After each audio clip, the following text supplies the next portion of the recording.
ரிஷப லக்னம் அப்படின்னு பார்க்கும்போது லக்னத்திலேயே சனி இருந்தால் இந்த இடத்துல 9ஆம் அதிபதி லக்னத்தில் இருக்குன்னு பார்க்குறதா, இல்லை 10ஆம் அதிபதி லக்னத்தில் இருக்குன்னு பார்க்குறதா, யோகாதிபதி லக்னத்தில் இருக்குன்னு பார்க்குறதா, அல்லது பாதகாதிபதி லக்னத்தில் இருக்குன்னு பார்க்குறதா, இப்படி தான் முதல்ல முடிவெடுக்கணும். சனி பொதுவாக எந்த லக்னத்தில் இருந்தாலும் சரி, அதை நம்ம கர்மதோஷமாக தான் பார்ப்போம். இவர்கள் என்ன பண்ணணும் அப்படின்னு கேட்கும்போது, தனக்காக வாழாமல் மற்றவர்களுக்காக வாழணும். அதுக்குன்னு குடும்பம் கொடுத்தனெல்லாம் விட்டுட்டு மற்றவங்களுக்காக வாழ முடியுமா அப்படின்னு ஒரு கேள்வி எழுப்பலாம். இந்த இடத்துல கேள்வியை பார்க்குறத விட நம்மளுடைய சுயநலத்திலும் ஒரு பொது நலத்தோட பங்கு கொஞ்சமாவது இருக்கணும். ஒரு 100 பேர்கிட்ட நம்ம பாடம் சொல்லி கொடுத்தோம்னா ஒரு 10 பேருக்கு பணம் வாங்காமல் சொல்லிக் கொடுக்கலாம், ஒருத்தங்க 2 பேருக்கு பணம் வாங்காமல் சொல்லிக் கொடுக்கலாம்னு சொல்கிறோம்ல.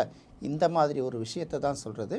பொதுவாகவே சனி எந்த லக்னமாக இருந்தாலும் அந்த லக்னத்தில் இருந்தால் அது உச்சமாக இருந்தாலும் சரி, ஆட்சியாக இருந்தாலும் சரி, நீச்சமாக இருந்தாலும் சரி, எந்த பலனும் சமமாக இருந்தால் கூட சரி, அது கர்மதோஷங்கிறதுனால இந்த கர்மதோஷத்துக்குரிய பலனை கடும் உழைப்பை சேர்த்து கொண்டிருந்தாலே அவர்களுக்கு அது ஒரு பரிகாரமாக அமையும் அப்படிங்கிறத பார்த்துடலாம்.